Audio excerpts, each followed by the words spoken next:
Hello বন্ধুরা, আমি তন্দ্রা। আমি আজ তোমাদের পঞ্চম শ্রেণীর বাংলা পাঠ্য বইয়ের সিদ্ধার্থের গৃহত্যাগ গল্পটির সমস্ত প্রশ্ন উত্তর নিয়ে আলোচনা করব।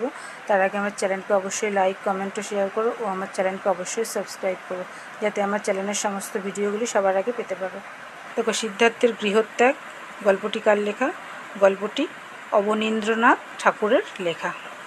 প্রথমে কী আছে দেখো, সঠিক উত্তরটি বেছে নিয়ে লেখো। একের দাগে কী আছে? উদাসী হয়ে ঘর ছেড়ে চলে গেলেন কে? সিদ্ধার্থ। দুইয়ে কী আছে? সিদ্ধার্থের রানী কে? যশোধরা। তিনি কী আছে? সিদ্ধার্থ বাড়ি থেকে চলে গেলেন কখন? আষাঢ়ের পূর্ণিমায়। চারে কী আছে? সিদ্ধার্থের ঘোড়ার নাম কি? উত্তর কী হবে? কণ্ঠক। পাঁচে কী আছে? সিদ্ধার্থ গৃহত্যাগ করেছিলেন কেন? দুঃখের কোথায় শেষ তা জানতে। ছয় কী আছে? বৈশালী নগরে সিদ্ধার্থের সঙ্গে পরিচয় হয়েছিল কার? আরারের। সাতের দাগে কী আছে? সাথে থেকে কী আছে? রাজগৃহ নগর ছিল কোথায়? উত্তর কী হবে? বিন্ধ্যাচলের মাঝখানে। আটের দাগে কী আছে? মগধের রাজা ছিলেন কে? বিম্বিসার। নয়ের দাগে কী আছে? নগরের পথে ভোরের আলোয় রাজগৃহ নগরে ভিক্ষা করতে এসেছিলেন কে? সিদ্ধার্থ। দশের দাগে কী আছে? সিদ্ধার্থ সকল সম্পদ বিতরণ করেছিলেন। উত্তর কী হবে? মগধে। তারপরে কী আছে? শব্দজুড়ি থেকে সঠিক শব্দ বেছে নিয়ে শূন্যস্থান পূরণ করো। একের দাগে কী আছে দেখো? অজানা দেশের পথে পথে একা ড্যাশ। উত্তর কী হবে? নির্ভয়। এর দাগে কী আছে? নতুন মা হয়েছেন সিদ্ধার্থের রানী। উত্তর কী হবে? যশোধরা। তিনের দাগে কী আছে? সেদিন ড্যাশ মাসের পূর্ণিমা। উত্তর কী হবে? আষাঢ়। চারের দাগে কী আছে? ছন্দক চলেছে ড্যাশ দিকে। উত্তর কী হবে? কপিলাবস্তুর দিকে। পাঁচের দাগে কী আছে? 7 দিন 7 রাত্রি কাটিয়ে সিদ্ধার্থ ড্যাশ নগরে এলেন। উত্তর কী হবে? বৈশালী। ছয়ের দাগে কী আছে? অতুল ঐশ্বর্য মগধের ড্যাশ বিতরণ করে গেলেন। উত্তর কী হবে? দিন দুঃখীকে। তারপরে কী আছে? বাম দিকের সাথে ডান দিক মিলিয়ে লেখো। দেখো, বাম দিকে কী আছে? কপিলাবস্তুর ঘরে ঘরে। উত্তর কী হবে? 7 রঙের আলোর মালা। দুইয়ে কী আছে? ছন্দক চলেছে। উত্তর কী হবে? কপিলাবস্তুর দিকে। তিনে কী আছে? জটাধারী পণ্ডিত। উত্তর কী হবে? আর কালাম। চারে কী আছে? নবীন সন্ন্যাসী। উত্তর কী হবে? সিদ্ধার্থ। পাঁচে কী আছে? মগধের রাজা। উত্তর কী হবে? বিম্বিসার। তারপরে কী আছে দেখো? সূত্র অনুসারে শব্দছক পূরণ করো। দেখো, প্রথমে কী আছে? ওপর নিচ করে, মানে ওপর থেকে নিচে তোমাদেরকে দেখতে হবে। একে কী আছে? বিম্বিসার যে স্থানের রাজা ছিলেন। উত্তর কী হবে? মগধ। দুইয়ে কী আছে? সিদ্ধার্থ যার কাছে শাস্ত্র পড়তেন। উত্তর কী হবে? আর কামাল। চারে কী আছে? সিদ্ধার্থের পুত্র। উত্তর কী হবে? রাহুল। তারপরে কী আছে দেখো? পাশাপাশি, মানে এদিক থেকে এদিকে তোমাদেরকে দেখতে হবে। তিনে কী আছে? সিদ্ধার্থের রানী। উত্তর কী হবে? যশোধরা। পাঁচে কী আছে? সিদ্ধার্থ যে পাহাড়ের গুহায় আশ্রয় নিলেন। উত্তর কী হবে? রত্নগিরি। ছয় কী আছে? নবীন সন্ন্যাসী। উত্তর কী হবে? সিদ্ধার্থ। সাথে কী আছে? তারা ড্যাশ সোনা রূপো ফুল ফল চাল ডাল স্তূপাকারে এনে সিদ্ধার্থের পায়ের কাছে রাখে। উত্তর কী হবে? মণিমুক্ত। তারপরে কী আছে দেখো? নিচের বাক্যগুলির পাশে সত্য বা মিথ্যা লেখো।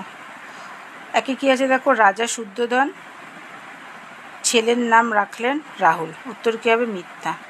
দুইয়ে কী হবে? সিদ্ধার্থের চরণের দাস হলো ছন্দক। উত্তর কী হবে? সত্য। তিনি কী আছে? সিদ্ধার্থ গৃহত্যাগ করলেন তার রথে চড়ে। উত্তর কী হবে? সত্য।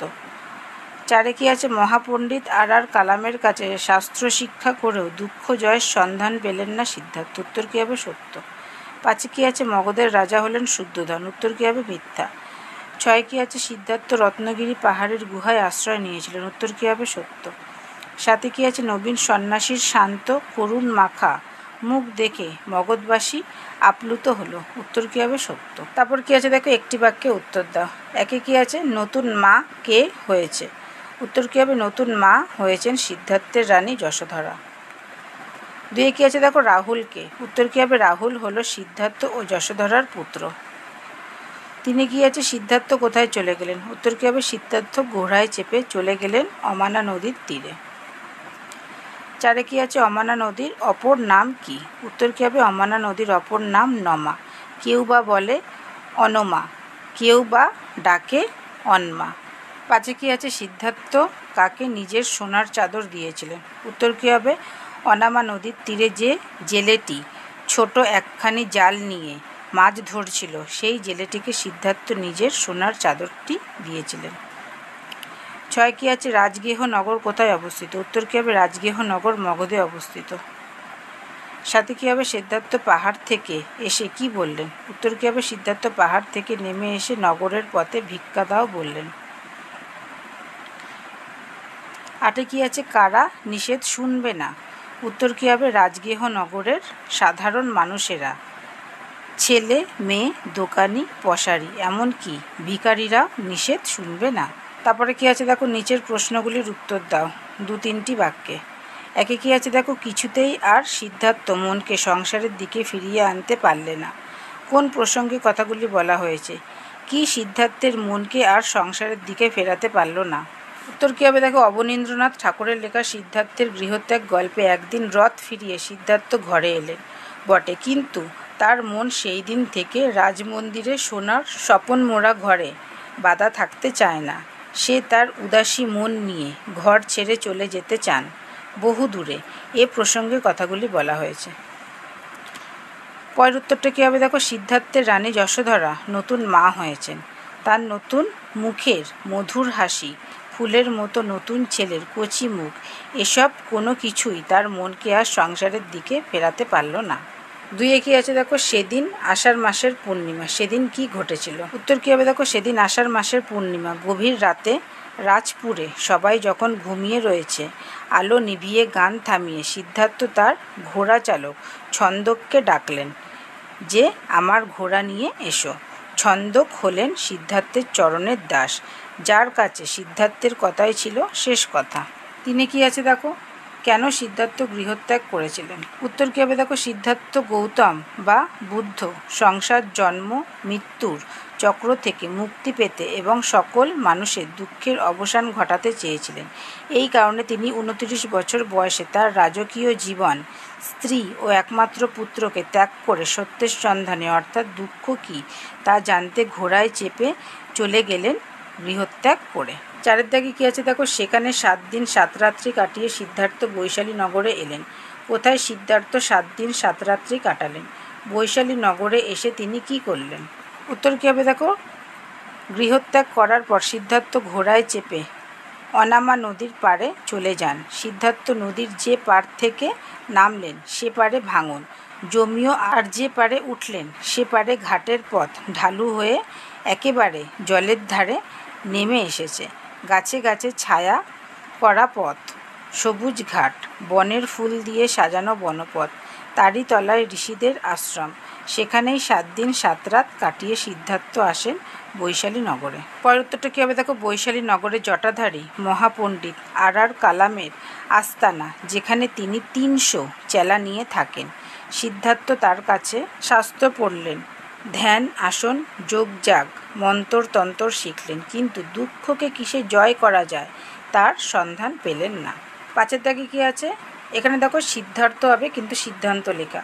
আর সিদ্ধার্থ চলেছেন পায়ে হেঁটে নদী পার হয়ে। সিদ্ধার্থকে তিনি কেন, কোথায় চলেছেন, এর পরিণতি কি হয়েছিল? উত্তর কী হবে দেখো, সিদ্ধার্থ অর্থাৎ গৌতম বুদ্ধ ছিলেন নেপালের অবস্থিত লুম্বিনী গ্রামের শাক্য বংশীয় রাজা শুদ্ধোধনের পুত্র। তিনি জীবনের দুঃখ ও কষ্টের কারণ জানতে রাজকীয় জীবন ত্যাগ করে জ্ঞানার্জনের উদ্দেশ্যে আধ্যাত্মিক যাত্রা করেন ও পরে বোধগয়ায় বোধিলাভ করেন।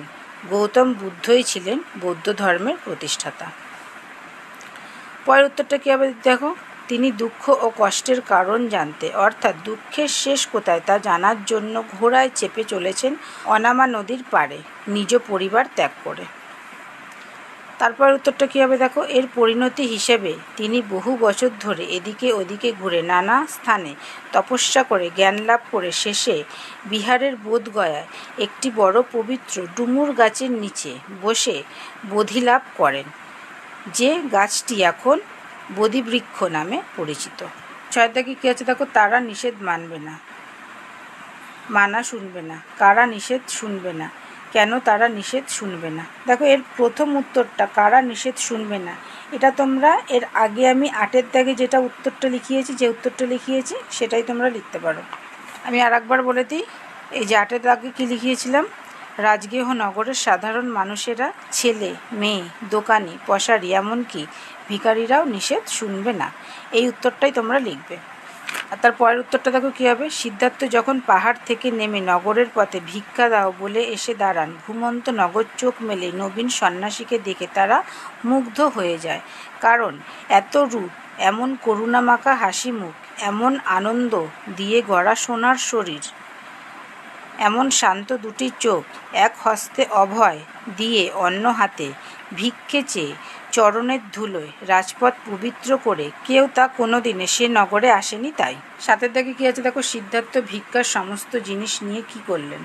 উত্তর কী হবে দেখো। সিদ্ধার্থ ভিক্ষার সমস্ত জিনিস নিয়ে তার মধ্যে থেকে নিজের জন্য কেবল এক মুঠো শুকনো ভাত রেখে সেই অতুল ঐশ্বর্য মগধের দিন দুঃখীকে বিতরণ করে দিলেন। আচ্ছা, তারপরে কী আছে দেখো। নিচের শব্দগুলি দিয়ে বাক্য রচনা করো। প্রথমে কী আছে? উদাসী। উদাসী দিয়ে কী লিখেছি? বাইরে বৃষ্টির দিকে তাকিয়ে মেয়েটি যেন সম্পূর্ণ উদাসী হয়ে আছে। তারপরে কী আছে? পূর্ণিমা। পূর্ণিমা দিয়ে কী লিখেছি? পূর্ণিমা রাতে চাঁদের আকার হয় সম্পূর্ণ গোল রুপোলি থালার মতো। তারপরে কী আছে? তপস্যা। তপস্যা দিয়ে কী লিখেছি? সিদ্ধার্থ কঠোর তপস্যা করে বোধিলাভ করেছে। তারপরে কী আছে? ভাঙন। ভাঙন দিয়ে কী লিখেছি? এবছর বন্যায় নদীর ধারে ভাঙন ধরেছে। তারপরে কী আছে? সন্ন্যাসী। সন্ন্যাসী দিয়ে কী লিখেছি? স্বামী বিবেকানন্দ ছিলেন একজন বীর সন্ন্যাসী। তারপরে আছে পশারি। পশারি দিয়ে কী লিখেছি? আমাদের পাড়ার দোকানের পশারিটি একজন ভালো মনের মানুষ। তারপরে কী আছে? রাজগৃহ। রাজগৃহ দিয়ে কী লিখেছি? রাজগৃহ নগর ছিল পৌরাণিক কালের এক সমৃদ্ধশালী নগর। তারপরে কী আছে? ঐশ্বর্য। ঐশ্বর্য দিয়ে কী লিখেছি? কুবের দেবতা হলেন ধন ও ঐশ্বর্যের দেবতা। আচ্ছা দেখো, তারপরে সমার্থক শব্দটা পরে আছে, কিন্তু আমি তোমাদেরকে সমার্থক শব্দটা আগেই লিখে দিয়েছি। নদী। নদী দিয়ে কী হবে সমার্থক শব্দ? তরঙ্গিনী, প্রবাহিনী, তটিনী। ছেলে দিয়ে কী হবে? তনয়, সুত, নন্দন। ঘোড়া দিয়ে কী হবে? অশ্ব, ঘটক, তুরঙ্গ। মাছ দিয়ে কী হবে? মৎস্য, মিন। পাহাড় দিয়ে কী হবে? অচল, গিরি, নখ, শৈল। অতুল দিয়ে কী হবে? প্রচুর, প্রাচুর্য, ঢের, বহু। আচ্ছা, সমার্থক শব্দ বা অন্যান্য অনেক গ্রামারের ভিডিও আমার চ্যানেলে অলরেডি আগে থেকে দেওয়া আছে।